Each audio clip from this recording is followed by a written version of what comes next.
सिंधु देश कुन फयकून जे वक़्त खां हो। असांजी मुहबत उन सां एतिरी ई क़दीम आहे जीअं ॾींहं रातियूं बदिलजनि पियूं ऐं मौसमूं बि बदिलबियूं रहनि थियूं। अहिड़ीअ तरह माण्हू बि कॾहिं सुजाॻ ऐं कॾहिं निंड में रहनि था।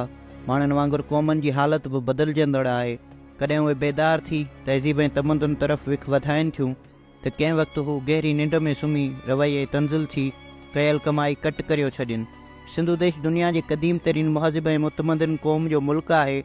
उन जो माज़ी निहायत शानदार रहियो आहे, पर कुझु वक़्त खां हिते जे रहाकुन पाण विसारे ख़्वाब गिफ़लत में गलतान थी गैरनि खे मथनि क़ाबिज़ थियण जो मौक़ो पियो ॾिनो आहे। असां सिंधु जे पाण विसारण वारे दौर जी पैदाइश आहियूं। बम्बई खां सिंध जी जुदाई बाद जॾहिं असां सिंधियुनि जे कल्चर, तरक़ी, इक़्तिसादी खुशहाली ऐं सियासी आज़ादीअ जे हुसूल में रुकावटूं पियल ॾिठियूं त रद्द अमल में अची उन जो कारण हिंदू मुस्तक़िल मुफ़ाद खे ॼाणे पाकिस्तान ज़रिए उन जे हल करण लाइ कोशिशि कईसूं। चवणी आहे त दोज़ख ॾे रस्तो बि चङनि इरादनि जे पथरनि सां जुड़ियल थिए थो। उन वांगुरु पाकिस्तान लाइ कोशिशि करण वक़्तु हेठियां मता ऐं मुरादूं मद्देनज़र रखी कमु कयो होसूं। बरे सगीर हिंद जे मुस्लिम अक्सरियत वारनि एराज़ियुनि में मकानी मुसलमाननि जो जुदा रियासतूं क़ाइमु कराए खेनि संदन रिवायात मूजिबि तरक़ी ऐं ताबीर लाइ मौक़ा मुयसरु कंदासूं। अहिड़ी तरह बर्पा कयल जुदा रियासतुनि जे सियासी आज़ादी, इक़्तिसादी खुशहाली ऐं कल्चरल तरक़ीअ लाइ बाहिमी ताउन ज़रिए क़दम खणंदासूं। इन तजुर्बे में असां 26 साल गुज़ारिया आहिनि। अचो त उन सारे मसइले ते गौर सां नज़र करे ॾिसूं त मथे ज़िक्र कयल मुरादूं केतिरे क़दुरु बरसवाब आहिनि। मुसलमाननि जी जुदा रियासतुनि जो क़याम।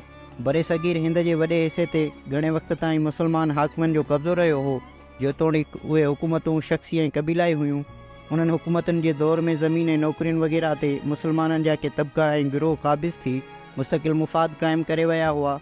उन मां मुले, पीर, जागीरदार ऐं कामोरे क्लास जे माण्हुनि खे ख़ासि फ़ाइदो पहुतो हो, जन उन्हनि हुकूमतुनि खे मज़हबी हुकूमतूं क़रार ॾेई संदन मुफ़ाद क़ाइमु रखणु घुरिया थे। अहिड़ीअ तरह हासिलु कयल तसलुत खे क़ाइमु रखण लाइ हिननि ॿ तरीक़ा इस्तेमालु कया। पहिरियों, हिंदुस्तान जे रहाकुन खे मुग़ल साम्राज्य जे हथ हेठि जुमिले हिंदू मुस्लिम ताक़तवर क़बीलनि जी मदद सां नीम सेक्युलर बुनियादनि ते मंज़ूम करे हासिलु कयल मुस्तक़िल मुफ़ाद खे बरक़रार रखण जी कोशिशि कई वई। उन्हीअ तरीक़े सां ॿिन्ही मज़हबनि जे पोइलगनि खे फ़ाइदो पहुतो थिए, पर सियासत मुल्क खे मज़हब सां मिलाइण करे थोरे वक़्त खां पोइ उहो तजुर्बो नाकामयाबु थियो त मुसलमाननि जे मुस्तक़िल मुफ़ाद जुदा थी औरंगज़ेब जे हथ हेठि मज़हब जे नाले में ग़लबो क़ाइमु करे ख़ालिस मज़हबी बुनियादनि ते पंहिंजो तसलुत बरक़रार रखण जी कोशिशि कई, पर कुझु वक़्त खां पोइ उहो ॿियो तजुर्बो बि नाकामयाबु थियो।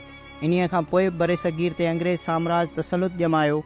उन्हनि जी हुकूमत जे अरसे में मुसलमान ॿिनि गिरोहनि में विराइजी विया। हिकिड़े गिरोह अंग्रेज़नि खां ताक़त खसी, ॿारनि मुसलमाननि ताक़तनि ऐं मकानी हिंदू राजाउनि जी मदद सां वरी मुग़ल हुकूमत खे वापसि आणण जी कोशिशि कई, पर इहा कोशिशि 1857 ईस्वीअ जी जंग आज़ादीअ में नाकामयाबी बाद ख़तमु थी ऐं उहो मुसलमाननि जो गिरोह वॾी मुसीबत हेठि अची वियो। ॿिए गिरोह अंग्रेज़ साम्राज सां ताउन करे मुग़लाई दौरे हुकूमत में हासिलु कयल पंहिंजे मुस्तक़िल मुफ़ाद खे बचाइण ऐं बरक़रार रखण जी पॉलिसी अख़्तियार कई। जॾहिं कुझु वक़्त खां पोइ अंग्रेज़ हिंदुस्तान जी आम राय ऐं ॿिनि महाभारी लड़ाइनि बाद पैदा थियल बैनुल अक़वामी राय खां मुतासिर थी हिंदुस्तान खे जमहूरी बुनियादनि ते ॾियणु शुरू कया त उन्हीअ में अंग्रेज़नि जी तरफ़दारी करे पंहिंजा हक़ बहाल रखाइणु चाहिया। पर जॾहिं खेनि मालूम थियो त हिंदुस्तान में आज़ादीअ जी हलचल एतिरो तेज़ थी वई हुई जो उन्हीअ खे रोकणु नामुमकिन हो, त हिननि पॉलिसी बदिले अंग्रेज़नि जी मदद सां मुस्लिम अक्सरियत वारनि सूबनि में आज़ादु हुकूमतुनि क़ाइमु करण जी तहरीक हलाए पाकिस्तान बर्पा करण लाइ जिदोजहद शुरू कई। बरे सगीर जे मुस्लिम अक्सरियत वारनि सूबनि जे रहाकुन खे जमहूरी बुनियादनि ते सियासी आज़ादीअ मां पंहिंजे मुस्तक़िल मुफ़ाद लाइ अहिड़ो ख़तरो नज़र में न थे आयो। तन जी रज़ामंदीअ लाइ मंझंदि हेठियनि दलीलनि जे आधार ते उन तहरीक में शामिलु थियण लाइ सिध पैदा कई वई। उन्हनि सूबनि जे रहंदड़ मुसलमाननि ते आज़ाद ऐं ख़ुदमुख़्तियार रियासतुनि क़ाइमु करण जो मौक़ो मिलंदो। मुसलमाननि वास्ते मज़हब ऐं गुज़िरियल रिवायात मुताबिक़ ज़िंदगी बसर करण लाइ अहिड़ी तरह आज़ादु थियल रियासतुनि में हालतूं साज़गार थींदियूं। मुस्लिम अक्सरियत वारनि सूबनि जे मुसलमाननि खे गैर मुसलमान हिंदू जी सची पची या मुहूम इक़्तिसादी तसलुत खां आज़ादी नसीब थींदी। पाकिस्तान सभिनी मुसलमान मुल्कनि जे इतिहाद लाइ मरकज़ी रियासत जो कमु ॾींदो। उन्हनि मक़सदनि खे हासिलु करण लाइ मुस्लिम अक़लियत वारनि सूबनि जी मुस्तक़िल मुफ़ादी मुस्लिम गिरोह तरफ़ां मुसलमाननि खे मज़हब जे बुनियाद ते जुदा क़ौम तसवुरु कयो वियो थे। जेतोणीकि दुनिया में कंहिं बि मुस्लिम मुल्क जे रहाकुन उन्हीअ नज़रिए में एतमाद न थे रखियो, पर सिंध, बलोचिस्तान, पख्तूनिस्तान, बंगाल जा रहाकू मुसलमान इस्लाम जे नाले में बरगलिजी विया। हिननि उन वक़्तु उन ॻाल्हि तरफ़ को बि ध्यानु न ॾिनो त अहिड़ीअ तरह क़ौम सॾाइण करे आईंदे हली खेनि कहिड़ियुनि मुश्किलातुनि खे मुंहुं ॾियणो पवंदो ऐं पाकिस्तान जे क़याम मां सिंध, बलोचिस्तान, पख्तूनिस्तान ऐं बंगाल जे रहाकुन खे कहिड़ो फ़ाइदो हासिलु थियण वारो हो। या पाकिस्तान जे क़याम मां इस्लाम जे फ़रोग़ ऐं ग़लबे खे कहिड़ी तरक़ी हासिल थियण वारी हुई।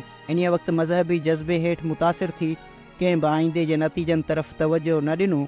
असां मां जिन खे सिंध जी जुदागाना क़ौमियत ऐं सिंध जे गुज़िरियल शानदार माज़ीअ वारी तारीख़ खां वाक़ुफ़ियत हुई तन उन तहरीक में हिसो वठण वसीले सिंध जी आज़ादी, इक़्तिसादी ख़ुशहाली ऐं कल्चरल तरक़ीअ जो मक़सदु हासिल करणु घुरियो थिए। असांखे मौलाना उबैदुल्लाह सिंधी, अलामा आया काज़ी ऐं ॿियनि पंहिंजनि बुज़ुर्गनि जी तालीम त सिंधी जुदा क़ौम हुआ जो कुझु अहसासु हो, पर सिंध जी आज़ादीअ जे दिलासे ते असां बि उन गिरोह सां गॾिजी कमु कयो जिन मख़फ़ी तरह सिंध ऐं ॿियनि मुस्लमान अक्सरियत वारनि सूबनि में मुहाजिर पंजाबी साम्राज क़ाइमु करण जो इरादो रखियो थिए। बरे सग़ीर हिंद जे मुस्लिम अक्सरियत वारनि रियासतुनि मां सिर्फ़ु ख़ान अब्दुल गफ़ार ख़ान ऐं संदसि पोइलगनि जो गिरोह बुनियाद खां मुस्लिम लीगनि जे इन नज़रिए जे फंदे में न फाथो। सिंध में असांजे गिरोह शेख अब्दुल मजीद सिंधीअ जी अॻुवाणी हेठि अवल में पाकिस्तान जी तहरीक में मुस्लमाननि जी जुदागाना क़ौमी नज़रिए जे बुनियाद ते हिसो वरितो, पर जॾहिं मुस्लिम अक़लियत वारनि सूबनि जी मुस्तक़िल मुफ़ाद ऐं उन जे हम ख़्याल सिंधी कोता ॿियनि मुस्तक़िल मुफ़ादी गिरोह जे नियतुनि जो पतो पियोसूं त मुस्लिम लीग खां जुदा थी वियासूं। पाकिस्तान 14 अगस्त 1947 ईस्वीअ ते वजूद में आयो। पाकिस्तान जे आइन साज़ असेंबलीअ जी पहिरीं बैठक में पाकिस्तानी हुकूमत जे अॻुवाण मिस्टर मोहम्मद अली जिन्ना मुल्क जी सही हालतुनि जो अंदाज़ो लॻाए या तक़रीर कई। उन जा मुखिया टुकड़ा पढ़ंदड़नि जी मालूमात लाइ हेठि ॾिजनि था। ऐं सम्झां थो त हींअर गुज़िश्ता खे दरगुज़र करे अवां मां हर हिकु मुल्की बाशिंदे खे, पोइ उहो कहिड़े बि फ़िरक़े जो हुजे या अॻे अवां सां कहिड़ा बि इख़्तिलाफ़ हुजनिसि या कहिड़े बि रंग जाती ऐं मतन जो हुजे, साॻे मुल्क जो शहरी हिकु जहिड़नि हक़नि ऐं जवाबदारियुनि सां शुमारु करणु घुरिजे। ऐं हिन ॻाल्हि खे वधीक दोहिराइणु मुनासिबु नथो ॼाणा त असांखे अहिड़े जज़्बे सां कमु करणु घुरिजे। अक़लियत वारे फ़िरक़े, हिंदू फ़िरक़े ऐं मुस्लमान फ़िरक़े जा, छाकाणि त ख़ुदि मुस्लमाननि में पठान, पंजाबी, सुन्नी, खोजा, मेमण वग़ैरह आहिनि ऐं अहिड़ीअ तरह सां हिंदुनि में ब्राह्मण, खत्री, वाइश, बंगाली ऐं मद्रासी वग़ैरह आहिनि, से सभु गुम थी वञनि।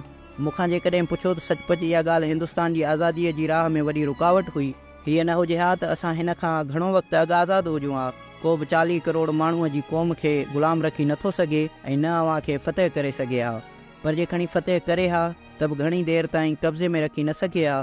तंहिं करे अव्हां खे सबक़ु वठणु घुरिजे। अव्हां हिन पाकिस्तान जी हुकूमत में आज़ादु आहियो त पंहिंजनि मंदरनि ऐं मस्जिदनि में वञो। अव्हां जे मज़हब या फ़िरक़े या मतन खे मुल्क जे कारोबार सां को बि वास्तो न आहे। तारीख़ ॾेखारे थी त कुझु वक़्तु अॻु इंग्लैंड जूं हालतूं हिंदुस्तान जे हिन वक़्त जे हालतुनि खां घणो ख़राबु हुयूं। जेकॾहिं अव्हां तारीख़ पढ़ी आहे त अव्हां खे मालूम थींदो त उते रोमन कैथलिक, प्रोटेस्टेंट हिक ॿिए खे तकलीफ़ पहुचाईंदा हुआ। ख़ुदि हींअर बि के हुकूमतूं आहिनि जिते किन तबिक़नि ते बंदिश विधी वञे थी या मंझंदि तिफ़ावत रखिया वञनि था। ख़ुदा जो शुक्र आहे जो असां उन वक़्तु शुरूआति कई आहे जॾहिं हिकु फ़िरक़े ऐं ॿिए फ़िरक़े या हिकु जाती ऐं मते जे माण्हुनि जे विच में को बि तिफ़ावत न आहे। असां इन्हीअ बुनियादी असूलनि सां शुरूआति करियूं था त असीं सभु हिन मुल्क जा हिकु जहिड़ा शहरी आहियूं।